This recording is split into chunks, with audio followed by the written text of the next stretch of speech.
প্রিয় দর্শক শ্রোতা বন্ধুরা, অডিও আর্টের আজকের আয়োজনে আপনাদেরকে আমরা শোনাব বিশ্ববিখ্যাত বই অ্যানিম্যাল ফার্ম এর শেষ পর্ব। অ্যানিম্যাল ফার্ম বইটি লিখেছেন জর্জ অরওয়েল। বইটি আমাদের জন্য বাংলায় রূপান্তর করেছেন সুরাইয়া আখতার জাহান। বইটি প্রকাশ করেছে সেবা প্রকাশনী।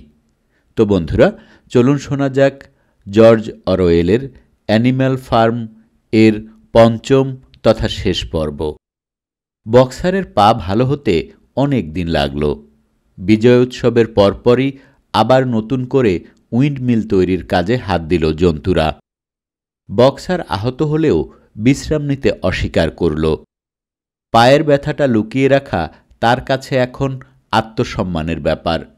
কেবল গোপনে ক্লোভারকে জানালো সে তার খুব কষ্ট হচ্ছে। ক্লোভার ঘাস লতাপাতা চিবিয়ে তার ক্ষতস্থানে ব্যান্ডেজ বেঁধে দিল। বেঞ্জামিন পরামর্শ দিল কিছুদিন বিশ্রাম নেবার।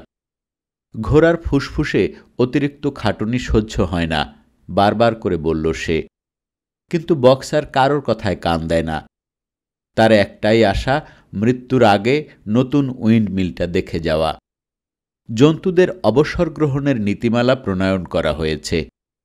অবসর গ্রহণের বয়স ঘোড়া ও শুয়োরের ক্ষেত্রে 12 বছর, গরুর 14 বছর, কুকুরের 9, ভেড়ার 7 আর হাঁস মুরগির 5 বছর। বুড়োদের জন্য পেনশনের ব্যবস্থা রাখা হলো। যদিও কোনো জন্তু এখন পর্যন্ত অবসর গ্রহণ করেনি, তবু ব্যাপারটা নিয়ে প্রচুর আলোচনা হলো। বাগানের পেছনের মাঠে বার্লির চাষ করা হচ্ছিল।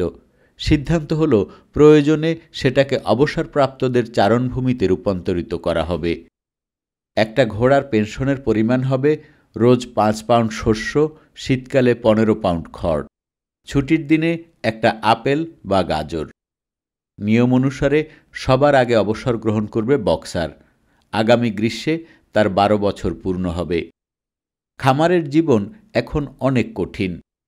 গতবারের মতোই তীব্র শীত পড়েছে। খাদ্য সমস্যা প্রকট। রেশনের পরিমাণ আরও একবার কমানো হয়েছে, শুধু শুয়োর ও কুকুরের বরাদ্দ বাদে। স্কুয়েলারের মতে সবার জন্যই একই পরিমাণ রেশন জন্তু মতবাদের সাথে সামঞ্জস্যপূর্ণ নয়। তার তথ্য অনুযায়ী খামারে কোনো খাদ্যাভাব নেই।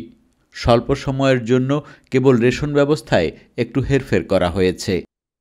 খামারের সার্বিক পরিস্থিতি এখন আগের চেয়ে অনেক উন্নত। মাঝে মাঝে জন্তুদের পত্রিকা পড়ে শোনাতো সে। আগের চেয়ে এবারের ফলন অনেক বেশি, এমনকি শালগমগুলোও আগের চেয়ে অনেক বড় আকারের হয়েছে। জন্তুদের এখন আগের চেয়ে অনেক কম কাজ করতে হয়। তাদের গড় আয়ু বেড়েছে, সংখ্যাও অনেক বেড়েছে। শোবার জন্য প্রচুর খড় মেলে, আর পোকামাকড়ের উপদ্রবও অনেক কমেছে। পত্রিকা থেকে মুখ তুলে সকলের দিকে চাইল স্কুয়েলার। জন্তুরা নির্দ্বিধায় স্কুয়েলারের সব কথা বিশ্বাস করল। সত্যি বলতে কি, জোন্সের সময়ের কথা তাদের আর তেমন মনে নেই। তাদের মনে হয় জীবন সবসময় এমনই কষ্টের ছিল। খিদে আর শীতে সবসময় তারা কাহিল থাকে। কেবল ঘুমোবার সময়টুকু ছাড়া সবসময় কাজ করতে হয়। কিন্তু সন্দেহ নেই, আগের দিনগুলো এর চেয়েও কষ্টের ছিল। তখন তারা ছিল পরাধীন, আর এখন সবাই স্বাধীন। এটাই সবচেয়ে আনন্দের কথা। স্কুয়েলার জন্তুদের বারবার করে এসব কথা বোঝাত। খাবার মুখের সংখ্যা অনেক বেড়েছে। শরৎকালে বেশ কয়েকটা শুয়োর বাচ্চা দিয়েছে। মোট 31টা বাচ্চা। বিচিত্র তাদের গায়ের রং। ঠিক করা হলো এরপর শুয়োরের বাচ্চাদের জন্য স্কুল তৈরি করা হবে। ততদিন পর্যন্ত নেপোলিয়ন নিজে তাদের বাগানে বসিয়ে পড়তে শেখাবে। অন্যান্য জন্তুদের সাথে শুয়োরের বাচ্চাদের মিশতে নিষেধ করা হলো। নতুন নিয়ম হলো, শুয়োরের সঙ্গে দেখা হলে অন্য জন্তুরা রাস্তা ছেড়ে সরে দাঁড়াবে। শুয়োরদের রোববারে লেজে সবুজ ফিতা পরারও নিয়ম চালু হলো। আগাগোড়া এবছরটা ছিল সাফল্যের বছর, যদিও টাকার অভাব ছিল যথেষ্ট।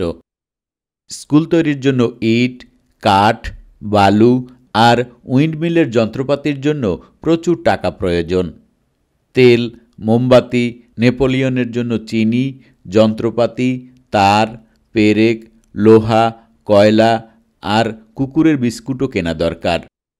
নেপোলিয়ন ছাড়া অন্য শুয়োরদের চিনি খাওয়া নিষেধ, কারণ চিনি খেলে মোটা হবার সম্ভাবনা আছে। অতিরিক্ত টাকার প্রয়োজনে কিছু খড় ও আলু বিক্রি করা হলো। সপ্তাহে 400-র পরিবর্তে 600 ডিম চালানের ব্যবস্থা নেওয়া হলো। ফলে এবছর মুরগিরা খুব কম সংখ্যক বাচ্চা ফোটাতে পারল। ডিসেম্বরে আরও একবার রেশনের পরিমাণ কমানো হলো, ফেব্রুয়ারিতে আরও একবার। তেলের খরচ বাঁচানোর জন্য রাতের বেলা বাতি জ্বালানো নিষিদ্ধ করা হলো। সবাই কৃচ্ছ্রতা সাধন করলেও শুয়োরদের আরামায়েশের কোনো কমতি রইল না। দিনে দিনে তাদের ওজন বাড়তেই লাগল।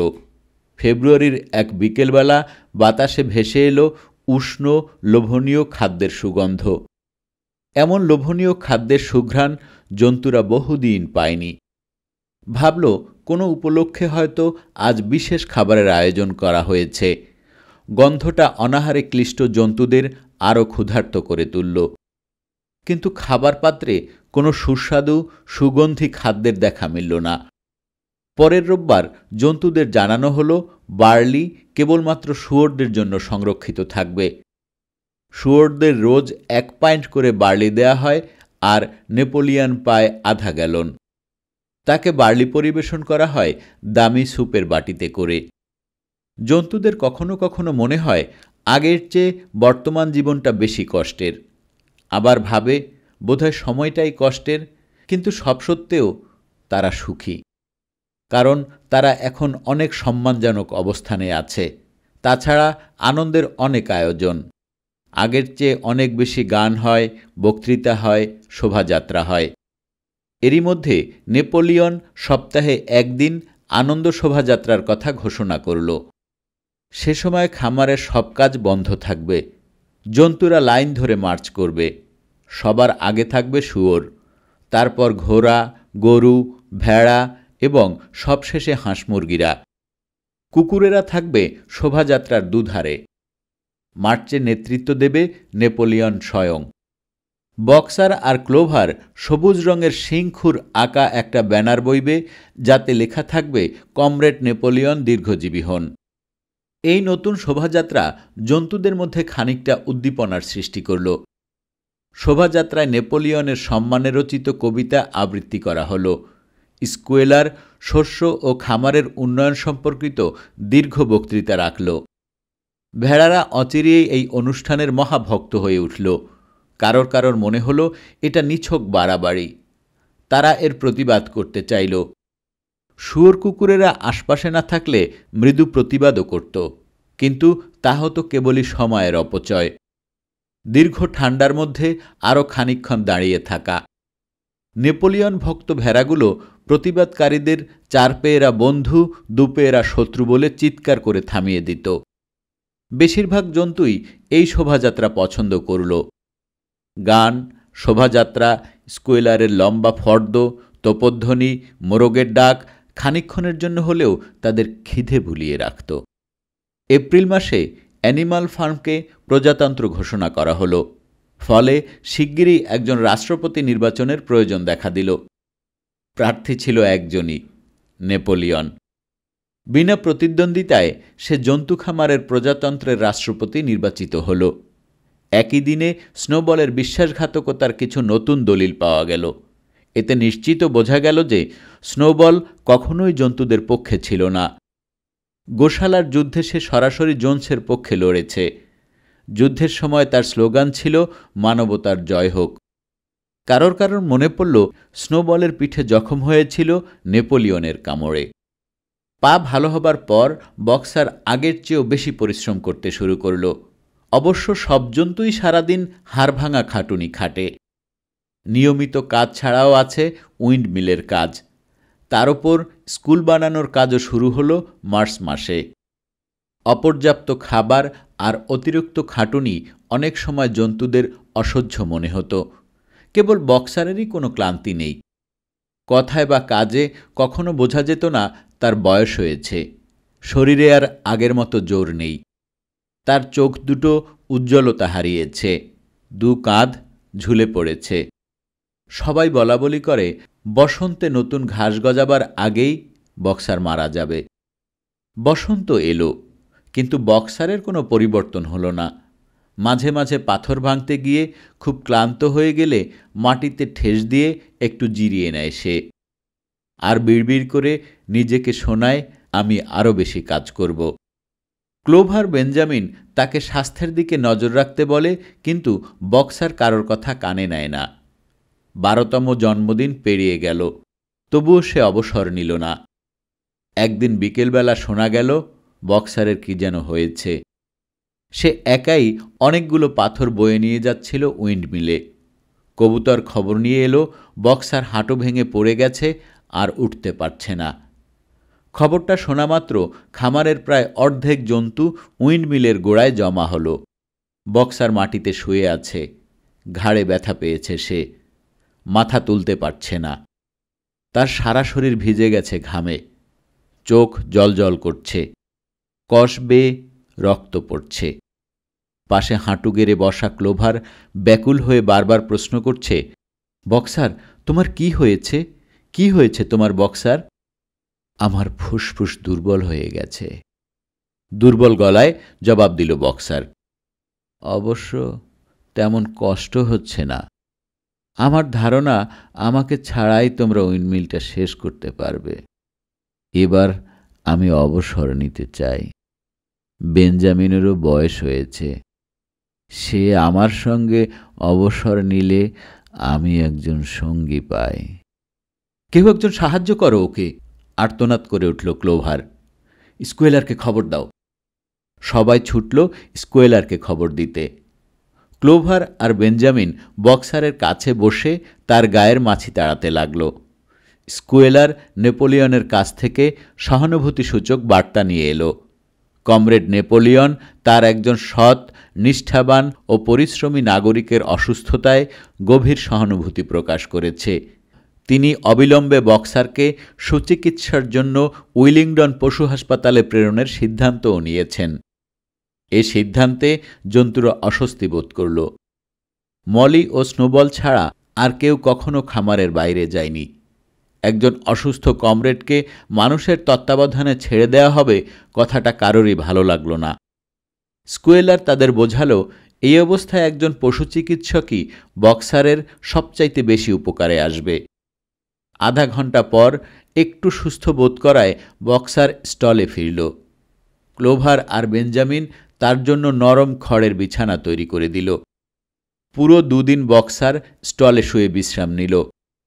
বাথরুমের তাকে খুঁজে পাওয়া 1 বোতল গোলাপি রঙের ওষুধ বক্সারকে খেতে দিল শুয়োরেরা। ক্লোভার নিয়মিত দিনে 2 বার এসে ওষুধটা খাইয়ে দিত। বিকেলে তারা একসঙ্গে গল্প করত। বেঞ্জামিন লেজ দিয়ে বক্সারের গায়ের মাছি তাড়াত। বক্সার নিজের সম্বন্ধে যথেষ্ট আশাবাদী। তার ধারণা সে শিগগিরই সেরে উঠবে, কমপক্ষে আরও 3 বছর তো বাঁচবেই। অবসরের দিনগুলোতে বেঞ্জামিনের সঙ্গে মাঠে চড়ে বেড়াবে। জীবনে প্রথমবারের মতো অবসর নিয়ে ভাবার অবকাশ পেল সে। তার ইচ্ছে বাকি দিনগুলো পড়াশোনা করে কাটাবে। বর্ণমালা সবগুলো অক্ষর শিখে ফেলবার প্রচণ্ড ইচ্ছে ছিল তার। একদিন দুপুরবেলা গাড়ি এলো বক্সারকে নিয়ে যেতে। জন্তুরা তখন শালগম ক্ষেতের আগাছা পরিষ্কার করছে। বেঞ্জামিনকে ছুটে আসতে দেখে অবাক হয়ে গেল সবাই। চিৎকার করছিল সে। জীবনে প্রথম জন্তুরা তাকে উত্তেজিত হতে দেখল। শিগগিরই এসো সবাই, ওরা বক্সারকে নিয়ে যাচ্ছে। বেঞ্জামিনের কথা শুনে জন্তুরা শুয়োরদের অনুমতির অপেক্ষা না করে কাজ ফেলে ছুটল। উঠোনে বড়সড় বাক্স নিয়ে একটা ঘোড়ার গাড়ি দাঁড়িয়ে আছে। চালক একজন বোউলার হ্যাট পরা ধূর্ত চেহারার লোক। সবাই দেখল বক্সারের স্টল শূন্য, তুলে ফেলা হয়েছে তাকে গাড়িতে। নিথর শুয়ে আছে বিশালদেহী বক্সার। মাথাটা কাত হয়ে আছে একদিকে, খোলা নিষ্প্রভ চোখজোড়া চেয়ে আছে তার আকাশে।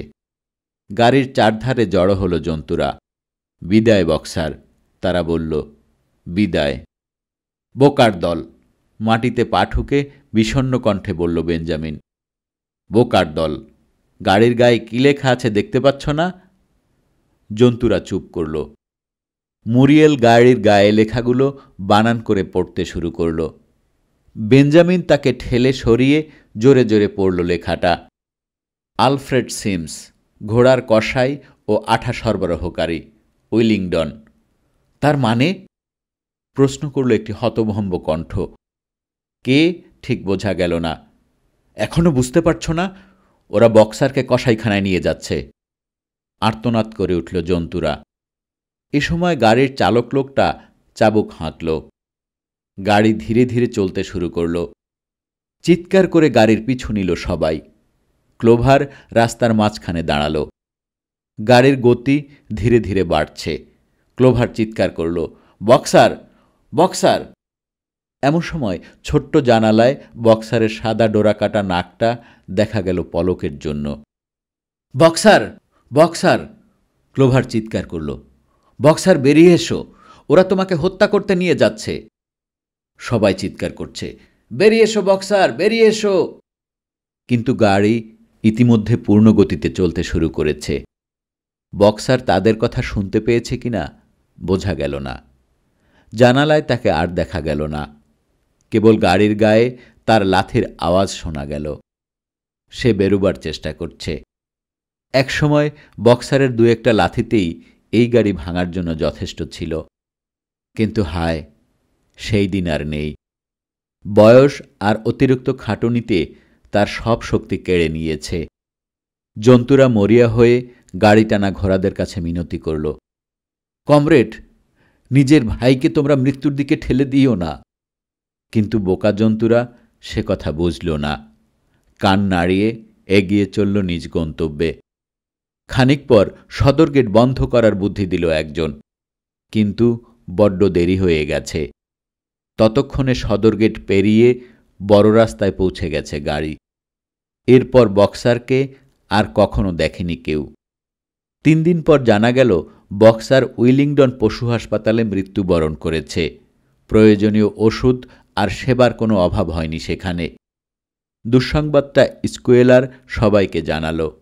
সে নিজে শেষ মুহূর্তে মৃত্যুপথযাত্রী বক্সারের পাশে ছিল। বক্সারের মৃত্যুটা দুঃখজনক, বলল স্কুয়েলার। খুর দিয়ে চোখের পানি মুছল। শেষের দিকে তার কথা বলার শক্তি ছিল না। কোনো মতে ফিসফিস করে বলছিল, উইন্ডমিলটা দেখে যেতে পারল না বলে তার আত্মা শান্তি পাবে না।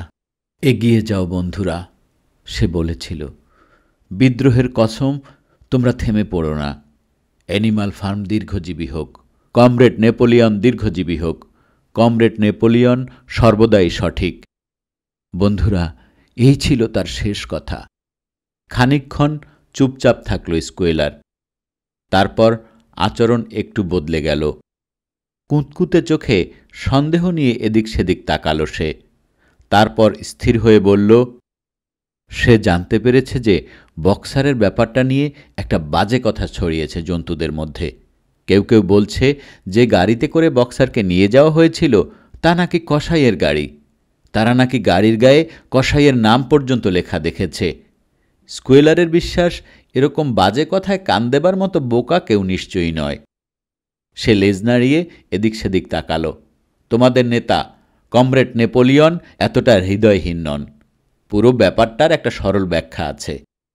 ঘটনাটা হলো, ওই গাড়িটা আগে ছিল এক কসাইয়ের সম্পত্তি। সম্প্রতি একজন পশু চিকিৎসক তা কিনে নিয়েছে, কিন্তু গাড়িটা নতুন করে আর রং করাননি। তাতে সবাই ব্যাপারটা ভুল বুঝেছে। এ কথায় জন্তুরা স্বস্তির নিঃশ্বাস ফেলল। এরপর স্কুয়েলার বক্সারের হাসপাতালে থাকাকালীন সময়ের বর্ণনা দিল। হাসপাতালে সে যে সব দামি দামি ওষুধ খেয়েছে তার দাম দিতে নেপোলিয়ন কোনো রকম কার্পণ্য করেনি। জন্তুদের সব সন্দেহ ঘুচে গেল। বক্সার মৃত্যুর আগে উপযুক্ত পরিচর্যা পেয়েছে জেনে জন্তুদের শোক অনেকাংশে লাঘব হল। পরের রোববার সভায় নেপোলিয়ন স্বয়ং উপস্থিত হল। প্রথমে বক্সারের সম্মানে ছোট্ট একটা বক্তৃতা রাখল সে। জানালো, মৃত কমরেডের দেহ এখন আর খামারে কবর দেয়া সম্ভব নয়। তার চেয়ে বরং বাগানের সমস্ত ফুল দিয়ে গাঁথা বিশাল এক পুষ্পস্তবক উইলিংডনে তার কবরের ওপর রেখে আসা হবে। বক্সারের সম্মানে ভোজের আয়োজন করা হলো। নেপোলিয়ন সেখানে বক্তব্য শেষ করল বক্সারের দুটি কথা দিয়ে। আমি আরও বেশি পরিশ্রম করব। আর কমরেড নেপোলিয়ন সর্বদাই সঠিক। নেপোলিয়ন আশা করে সবাই এ দুটো মনে রাখবে। পরদিন বক্সারের কবরে দেয়ার জন্য ফুলের বিশাল স্তবক তৈরি করে শুয়োরেরা উইলিংডন নিয়ে গেল। ভোজের আয়োজনের জন্য ভাড়া করা গাড়ি উইলিংডন থেকে একটা বড়সড় কাঠের বাক্স পৌঁছে দিয়ে গেল।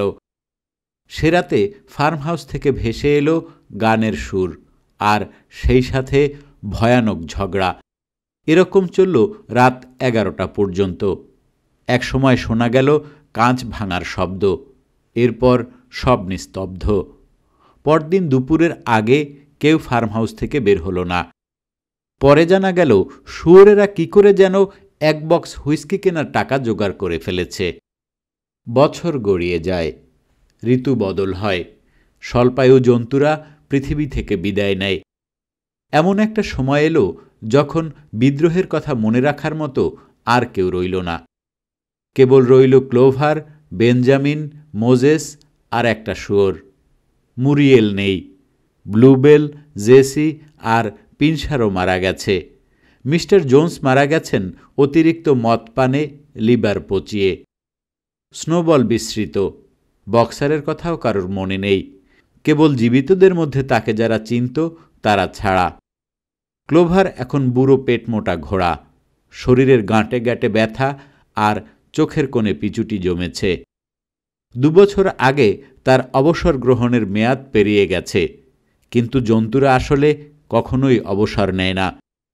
অবসর নেবার পর মনের সুখে মাঠে চড়ে বেড়াবার নিয়মের কথা কেউ মনে রাখেনি। নেপোলিয়ন এখন 24 স্টোন ওজনের পরিণত শুয়োর। স্কুয়েলারের শরীরে এত চর্বি জমেছে যে চোখ মেলে তাকাতেও তার কষ্ট হয়। বুড়ো গাধা বেঞ্জামিন আছে সেই আগের মতো, শুধু তার নাক হয়েছে আগের চেয়ে ধূসর। বক্সারের মৃত্যুর পর দিনে দিনে বিষণ্ণ আর নিস্তব্ধ হয়ে গেছে। খামারে জন্তুদের সংখ্যা যে হারে বাড়বে বলে অনুমান করা হয়েছিল সে হারে বাড়েনি। তবুও সব মিলিয়ে সংখ্যাটা একেবারে কম নয়। পরে জন্মানো জন্তুদের কাছে বিদ্রোহ কেবল ইতিহাস মাত্র। তারা শুধু গল্প শুনেছে বুড়োদের কাছে। যেসব জন্তু বাইরে থেকে আনা হয়েছে তারা এসব কথা আগে কখনো শোনেনি।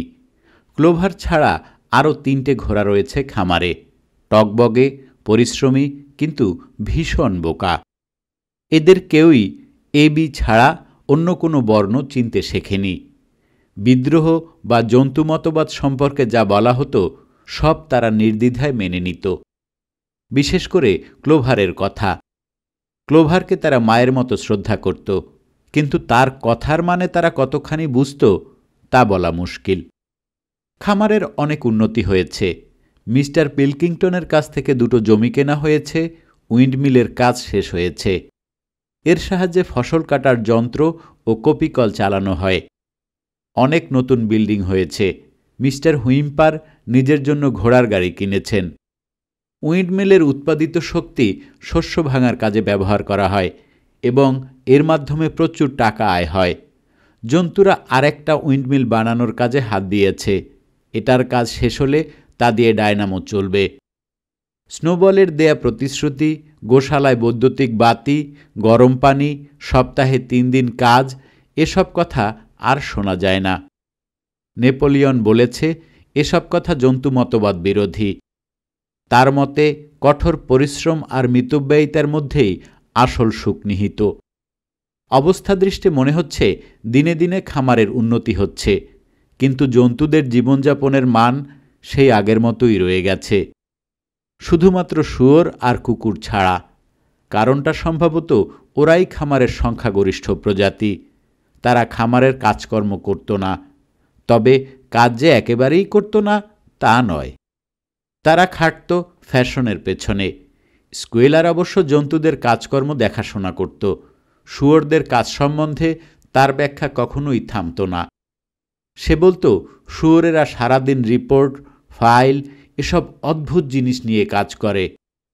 এগুলো হলো বড় বড় কাগজ, খুদে অক্ষরে ঢাকা। সাদা কাগজগুলো যখন খুদে অক্ষরে ভরে যায় তখন সেসব আগুনে ফেলে দেয়া হয়। এরই মাধ্যমে নাকি খামারের উন্নয়ন সাধিত হচ্ছে। শুয়োর ও কুকুরেরা খাদ্য উৎপাদনের কাজে অংশগ্রহণ করত না, কিন্তু তাদের সংখ্যা ছিল অনেক এবং খেতেও প্রচুর। জন্তুরা ভাবত জীবন মানেই কষ্ট। তাদের সবসময় খিদে লেগেই থাকত। তারা খড়ের গাদায় ঘুমাত, পুকুরের পানি খেত, জমিতে কাজ করত, শীতে কাঁপত আর গ্রীষ্মে মাছের উৎপাত সইত। বুড়োরা আগের দিনের গল্প শোনাত, বিদ্রোহের আগের সময়ের সাথে বর্তমান সময়ের তুলনা করত। অবশ্য তুলনা করার মতো তেমন কিছু তারা খুঁজে পেত না, কারণ সেসব দিনের কথা তাদের প্রায় মনেই পড়ে না। স্কুয়েলারের লম্বা চওড়া কথার ওপর আর কোনো কথা বলতো না কেউ। তারা কেবল বুঝত আগের চেয়ে জীবন এখন অনেক সুখের। বর্তমানে যেসব সমস্যার মুখোমুখি হতে হয়, এসব সমস্যার আসলে কোনো সমাধান নেই। অবশ্য এসব নিয়ে মাথা ঘামানোর বেশি সময়ও তারা পেত না। শুধু বুড়ো বেঞ্জামিনের সব মনে আছে। আগের জীবন কেমন ছিল, এখন কেমন চলছে, সব মনে আছে তার। সে জানে জীবনটা সবসময় এমন কষ্টের। খিদে, পরিশ্রম, হতাশা, এর চেয়ে বড় বাস্তবতা আর কিছুই নেই। কিন্তু জন্তুরা কখনো ভোলেনি তারা স্বাধীন। অ্যানিমাল ফার্মই পুরো ইংল্যান্ডের একমাত্র স্বাধীন খামার। প্রতিটি শাবক ও অন্য খামার থেকে কেনা জন্তু সবাই একথা ভেবে উল্লাসিত হতো। পতপত করে উঠতে থাকা সবুজ পতাকার দিকে তাকিয়ে গর্বে তাদেরও বুক ভরে উঠত। বুড়োরা ফিসফিস করে বলতো সেই বীরত্বের কথা, জোন্স বিতাড়ন, 7টি নীতি, সেই মহান যুদ্ধের কথা, যে যুদ্ধে মানুষেরা পরাজিত হয়েছিল। কোনো স্বপ্নই বিফলে যায়নি। জন্তুতন্ত্র, মেজরের সেই স্বপ্ন। এমন দিন আসবে যেদিন ইংল্যান্ডের সবুজ ক্ষেতে কোনো মানুষের পা পড়বে না, পুরো রাজ্যই হবে জন্তুদের। এ স্বপ্ন তারা আজও মনের গহীনে লালন করে। হয়তো শিগগির নয়, বহু বহু বছর পরে হলেও এমন দিন আসবে। বিস্টস অব ইংল্যান্ড গোপনে গোপনে জন্তুদের মনে গুঞ্জন তোলে, যদিও প্রকাশ্যে গাইতে কেউ সাহস পায় না। হয়তো তাদের জীবনটা তেমন সুখের নয়, সব আশা পূরণ হয়নি, তবুও তাদের কোনো দুঃখ নেই। তারা জানে অন্য জন্তুদের চেয়ে তারা কত আলাদা। খিদে কষ্ট পেলেও শস্য ফলায় কেবল নিজেদের জন্য, মানুষের জন্য নয়। তাদের কেউ 2 পায়ে হাঁটে না, কাউকে প্রভু বলে ডাকে না। সবাই সমান এই জন্তুরাজ্যে। গ্রীষ্মকালে একদিন সকালে স্কুয়েলার ভেড়াদের ডেকে নিয়ে গেল একটা পতিত জমিতে। সেখানে ফসল জন্মে না, কেবলই আগাছা। ভেড়াগুলো স্কুয়েলারের তত্ত্বাবধানে সারাদিন আগাছা পরিষ্কার করল। বেলা শেষে ফার্ম হাউসে ফিরল স্কুয়েলার একা। ভেড়াদের রাতে সেখানেই থাকতে বলল। পুরো সপ্তাহ ধরে তারা সেখানেই রইল। স্কুয়েলারের অধিকাংশ সময় কাটতে লাগল তাদের পেছনে। অন্যদের সে জানালো ভেড়াদের একটা নতুন গান শেখানো হচ্ছে। ভেড়ারা সেদিন বিকেলে ফিরেছে। অন্য জন্তুরাও কাজ শেষে ফেরার পথে ধরেছে। হঠাৎ উঠোনের দিক থেকে তীব্র রেশা রব ভেসে আসলো। থমকে দাঁড়িয়ে গেল সবাই পথের ধারে। আবার শোনা গেল রেশা রব, গলাটা ক্লোভারের। জন্তুরা লাফিয়ে জড়ো হলো উঠোনে। তারপর দেখল এক অভূতপূর্ব দৃশ্য। একটা শুয়োর 2 পায়ে দাঁড়িয়ে আছে। হ্যাঁ, শুয়োরটা হচ্ছে স্কুয়েলার। 2 পায়ে প্রায় অস্বাভাবিকভাবেই উঠোনের চারধারে হাঁটছে। কিছুক্ষণ পর সার বেঁধে ফার্ম হাউস থেকে বেরিয়ে এলো সব শুয়োর। সবাই 2 পায়ে হাঁটছে। কেউ টলমলে পায়ে, কেউ প্রায় স্বাভাবিক ভঙ্গিতে উঠোন ঘিরে চক্কর দিল। এরপর স্কুয়েলারের চিৎকারে আর মোরগের ডাকে নেপোলিয়নের আগমন বার্তা ঘোষিত হল। চারদিকে কুটিল দৃষ্টি নিক্ষেপ করে রাজকীয় ভঙ্গিতে 2 পায়ে হেঁটে এলো নেপোলিয়ন। তাকে ঘিরে রেখেছে ভয়াল দর্শন কুকুরগুলো। তার খুরে একটা চাবুক ঝুলছে। চারদিকে অটুট নীরবতা। ভীত বিস্মিত জন্তুরা উঠানে শুয়োরদের চক্কর দেয়া দেখল। তাদের চিরচেনা পৃথিবীতে বিরাট একটা পরিবর্তন ঘটে গেছে। মূর্ত হয়ে উঠল নিস্তব্ধতা। কুকুরের ভয়, দীর্ঘদিনের নীরব থাকার অভ্যাস সব যেন ভেসে গেল মুহূর্তে। প্রতিবাদে মুখর হয়ে উঠতে চাইল সবাই। ঠিক সেই মুহূর্তে ভেড়াগুলো চিৎকার করে উঠল, 4 পেয়েরা ভালো, 2 পেয়েরা আরও ভালো। 5 মিনিট ধরে চিৎকার করার পর তারা থামল। ততক্ষণে জন্তুরা প্রতিবাদের ভাষা ভুলে গেছে। শুয়োরেরা আবার মার্চ করে ফার্ম হাউসে ফিরে গেল। বেঞ্জামিন কাঠে নাক ঘষে শব্দ করল। ক্লোভারের চোখ দুটো ভীষণ ম্লান দেখাচ্ছে। কিছু না বলে কেশর নেড়ে ধীরে ধীরে চলল সে বার্নে, যেখানে লেখা আছে জন্তু মতবাদের 7টি নীতি। কয়েক মুহূর্ত লেখাগুলো পড়ার চেষ্টা করল সে। অপারগ হয়ে বলল, আমার দৃষ্টিশক্তি আগের চেয়ে আরও কমে গেছে। আগে এই লেখাগুলো অনায়াসে পড়তে পারতাম, কিন্তু এখন মনে হচ্ছে লেখাগুলো বদলে গেছে। বেঞ্জামিন, নীতিগুলো কি আগের মতোই আছে? দীর্ঘ মৌনতা ভাঙল বেঞ্জামিন। এগিয়ে এসে লেখাগুলো পড়ল সে। সেখানে এখন 7টার বদলে কেবল একটা নীতি লেখা। সব জন্তুই সমান, কিন্তু তাদের মধ্যেও শ্রেণীভেদ আছে। পরদিন চাবুক হাতে শুয়োরদের কাজের তদারক করতে দেখে অবাক হল না কেউ। সবাই আরও জানল, শুয়োরের এখন প্রতিদিন খবরের কাগজ পড়ে, ওয়্যারলেস যন্ত্র ব্যবহার করে, তাদের ঘরে টেলিফোন সংযোগ দেয়া হয়েছে। আরও জানা গেল নেপোলিয়ন পাইপ টানে, আর শুয়োরেরা মানুষের মতো কাপড় চোপড় পরে। নেপোলিয়ন নিজে পরে একটা কালো কোট, পাজামা আর পায়ে চামড়ার পট্টি। তার প্রিয় মাদি শুয়োরটি পরে মিসেস জোনসের দামি সিল্কের জামা। এসবের কোনো কিছুতেই জন্তুরা অবাক হয় না। মনে হল অবাক হওয়ার ক্ষমতাও তারা হারিয়ে ফেলেছে। সপ্তাহখানেক পর বিকেলবেলা খামারে অনেকগুলো ঘোড়ার গাড়ি এলো। আশপাশের খামারের মালিকদের অ্যানিম্যাল ফার্ম প্রদর্শনের জন্য আমন্ত্রণ জানানো হয়েছে। শুয়োরেরা তাদের পুরো খামার ঘুরিয়ে দেখালো। পরিচালনার সুষ্ঠু ব্যবস্থা, বিশেষ করে উইন্ডমিল দেখে মানুষেরা চমৎকৃত হল। জন্তুরা তখন শালগম ক্ষেতের আগাছা পরিষ্কার করছিল। কেউ মাথা তুলল না, নতমুখে কাজ করে গেল। বোঝা গেল না কি দেখে তারা বেশি ভয় পাচ্ছে, মানুষ নাকি চাবুক হাতে শুয়োর। বিকেলবেলা ফার্ম হাউস থেকে চিৎকার আর উচ্চস্বরে হাসির শব্দ শোনা গেল, সেই সাথে মানুষের কথাবার্তা। কৌতূহলী হয়ে উঠল জন্তুরা। কি হচ্ছে ওখানে? এই প্রথমবারের মতো জন্তু আর মানুষ কি এক হয়ে গেল? চুপি চুপি ফার্ম হাউসের দিকে এগোলো সবাই। কেউ কেউ এগোতে ভয় পাচ্ছিল, কিন্তু ক্লোভার তাদের সাহস জোগাল, পথ দেখিয়ে নিয়ে গেল। পা টিপে টিপে নিঃশব্দে ফার্ম হাউসের কাছাকাছি গেল সবাই। লম্বা জন্তুরা জানালা দিয়ে উঁকি দিল। দেখল বিরাট টেবিলের চারধারে বসেছে 2 জন মানুষ আর 6টি শুয়োর।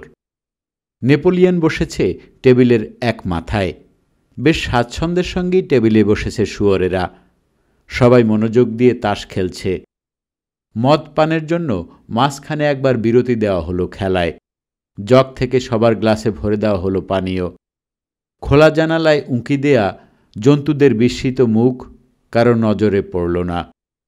ফক্সউডের মালিক মিস্টার পিলকিংটন গ্লাস হাতে উঠে দাঁড়ালেন। পান করার আগে সবার উদ্দেশ্যে ছোট্ট একটা বক্তব্য রাখলেন তিনি। বললেন, খুব আনন্দের সঙ্গে তিনি জানাচ্ছেন যে দীর্ঘদিনের অবিশ্বাস ও ভুল বোঝাবুঝির অবসান হল আজ। এর আগে তিনি বা অন্য কোনো মানুষ অ্যানিম্যাল ফার্মকে নিজেদের প্রতিবেশী বলে স্বীকৃতি দেননি। ফলে দুঃখজনক ঘটনা ঘটেছে, ভুল বোঝাবুঝির সৃষ্টি হয়েছে। মানুষের বদলে শুয়োরেরা খামার চালাচ্ছে। এই অস্বাভাবিকতায় মানুষ অস্বস্তি বোধ করত। অন্য খামারের মালিকেরা ভাবত এ ব্যাপারটা তাদের নিজ খামারের জন্তু ও মানুষের ভারসাম্য নষ্ট করবে। কিন্তু সেই সন্দেহের অবসান হয়েছে আজ। মানুষেরা স্বচক্ষে এই খামারের প্রতিটা ইঞ্চি পরিদর্শন করেছে। কি দেখল তারা? শুধু অত্যাধুনিক যন্ত্রপাতি ও পদ্ধতিই নয়, সেই সঙ্গে শৃঙ্খলা ও অধ্যাবসায়ের এক উজ্জ্বল দৃষ্টান্ত, যা অন্য খামারের জন্য উদাহরণ হতে পারে। তার বিশ্বাস এই খামারের জন্তুরা সবচেয়ে বেশি পরিশ্রম করে এবং সবচেয়ে কম খাবার পায়। আজ তারা যেসব পদ্ধতি দেখেছে তার কিছু কিছু তাদের নিজেদের খামারেও চালু করা যেতে পারে। তিনি তার বক্তব্য প্রায় শেষ করে এনেছেন। শেষ করার আগে অ্যানিম্যাল ফার্মের প্রতি তার বন্ধুত্ব ও সহানুভূতির কথা পুনরায় ব্যক্ত করলেন। অ্যানিম্যাল ফার্মের সাথে তার কোনো গণ্ডগোল নেই। আসলে সব খামারের সমস্যা তো একই। শ্রমিক সমস্যা কমবেশি সবারই আছে। জন্তুদের নিয়ে খানিকটা রসিকতা করার চেষ্টা করলেন তিনি, কিন্তু জন্তুদের তরফ থেকে কোনো সাড়া মিলল না। তিনি কোনো মতে তার বক্তব্য শেষ করলেন এই বলে, আপনাদের সাথে যেমন নিচু শ্রেণীর জন্তুদের বিবাদ আছে, তেমনি আমাদের সাথে আছে শ্রমিকদের। টেবিলের চারপাশের সবাই তার বক্তব্য শুনে মৃদু উল্লাস প্রকাশ করল। মিস্টার পিলকিংটন শুয়ারদের আবারও অভিনন্দন জানালেন। খামারের কড়া রেশন ব্যবস্থা, জন্তুদের কাছ থেকে অতিরিক্ত শ্রম আদায় ও বিশৃঙ্খলহীন একটা সুন্দর খামার গড়ে তোলার জন্য। এরপরে গ্লাস তুলে টোস্ট করলেন তিনি। অ্যানিম্যাল ফার্ম দীর্ঘজীবী হোক। উল্লাসধ্বনি ও খুরের শব্দ শোনা গেল। নেপোলিয়ন গর্বিত ভঙ্গিতে চেয়ার ছেড়ে এসে মিস্টার পিলকিংটনের সাথে গ্লাস ঠুকলেন। উল্লাসধ্বনি স্তিমিত হয়ে এলে নেপোলিয়ন দু পায়ে ভর করে দাঁড়াল কিছু বলার জন্য। নেপোলিয়নের বক্তব্য বরাবরই সংক্ষিপ্ত হয়। সে বলল, সব ভুল বোঝাবুঝির অবসান হওয়ায় সে নিজেও আনন্দিত। বহুদিন ধরে জন্তুবিদ্বেষী মানুষেরা গুজব রটিয়েছে এখানে ধ্বংসাত্মক কার্যকলাপ চলছে। তারা ভাবত অন্য খামারের জন্তুদের মধ্যে বিদ্রোহ ছড়িয়ে দেওয়ার চেষ্টা করছি আমরা, কিন্তু এভাবে আসল সত্য চাপা দেওয়া যায় না। এখন আমাদের সদিচ্ছা ও সহযোগিতার মনোভাব বুঝতে পেরে সবাই আমাদের সঙ্গে ব্যবসায় আগ্রহী। খামার এত সুষ্ঠুভাবে পরিচালনা করার একমাত্র কৃতিত্ব শুয়োরদের। শুয়োরেরা সম্মিলিতভাবে খামারের সবকিছু নিয়ন্ত্রণ করছে। তার বিশ্বাস এখন আর পারস্পরিক সন্দেহের কোনো অবকাশ নেই। এ পর্যায়ে সে খামারের কিছু নিয়মের পরিবর্তন করতে চায়। জন্তুদের মধ্যে আগে এক অদ্ভুত প্রথা ছিল, তারা একে অপরকে কমরেড বলে সম্বোধন করত। এই প্রথা এখন থেকে আর চলবে না। আরও একটা অদ্ভুত নিয়ম ছিল, কার যেন মাথার খুলি খুঁটির মাথায় বেঁধে তাকে ঘিরে শোভাযাত্রার আয়োজন করা হতো। এই নিয়মও আজ থেকে বাতিল ঘোষণা করা হলো। সেই খুলিটা ইতিমধ্যেই সরিয়ে ফেলা হয়েছে। অতিথিরা দেখছেন সবুজ পতাকা উঠছে। নেপোলিয়ন বলল, তারা নিশ্চয়ই লক্ষ্য করেছে যে আগের পতাকায় সাদা শিং ও খুর আঁকা ছিল, তা সরিয়ে ফেলা হয়েছে। এখন থেকে পতাকা থাকবে পুরোপুরি সবুজ। মিস্টার পিলকিংটন তার বক্তব্যের এক জায়গায় একটু ভুল করেছেন, ধরিয়ে দিল নেপোলিয়ন। মিস্টার পিলকিংটন এই খামারকে সম্বোধন করেছেন অ্যানিম্যাল ফার্ম বলে। অবশ্য তার জানার কথা নয়, বলল নেপোলিয়ন। আজ থেকে এই খামারের নাম বদলে দেওয়া হয়েছে। এখন থেকে এই খামারের নাম আবার ম্যানর ফার্ম বলে পরিচিত হবে। হাজার হলেও এটাই তার আদি নাম। ভদ্র মহোদয়গণ, আমরা এখন ম্যানর ফার্ম নামে পান করব। ম্যানর ফার্ম দীর্ঘজীবী হোক। বক্তব্য শেষ করল নেপোলিয়ন। আগের মতোই উল্লাসধ্বনি শোনা গেল। এক চুমুকে গ্লাস খালি করল সবাই। এই দৃশ্য দেখে জন্তুরা গুঙিয়ে উঠল।